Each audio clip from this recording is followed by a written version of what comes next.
দক্ষিণ পূর্ব এশিয়ার দেশ ভিয়েতনাম আবারও প্রকৃতির ভয়াবহ রোষে বিপর্যস্ত।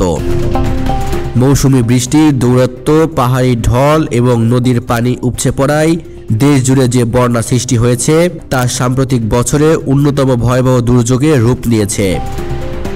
ইতিমধ্যে মৃত্যুর সংখ্যা বেড়ে দাঁড়িয়েছে 41 জনে। নিখোঁজ রয়েছে আরও অনেক মানুষ। বন্যার পানি গ্রাস করেছে ঘরবাড়ি, সেতু, রাস্তাঘাট ও বিস্তীর্ণ কৃষিভূমি। এক কথায় থমকে গেছে পুরো জীবনযাত্রা। ভিয়েতনামের কেন্দ্রীয় ও উত্তরাঞ্চলের যেসব এলাকায় বন্যার তাণ্ডব সবচেয়ে বেশি, সেসব জায়গায় পানি বাড়ছে অস্বাভাবিক দ্রুততায়।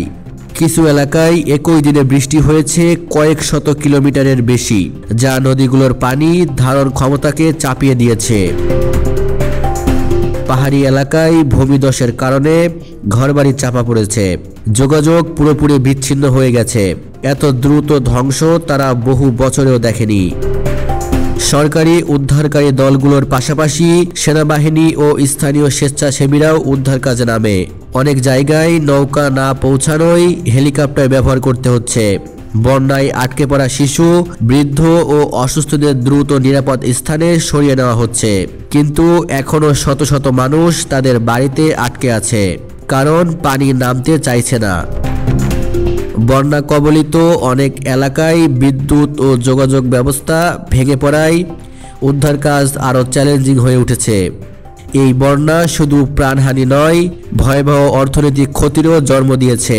ধানের জমি, মাছের খামার, ফলের বাগান সবকিছুই পানির নিচে তলিয়ে গেছে।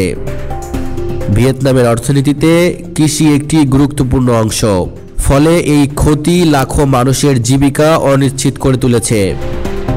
বিশেষ করে কেন্দ্রীয় কুয়াং বিনি, থুয়া থিয়েন হুয়ে এবং ডাংনাং অঞ্চলের কৃষকরা প্রায় সবকিছু হারিয়ে হতাশায় ভুগছেন।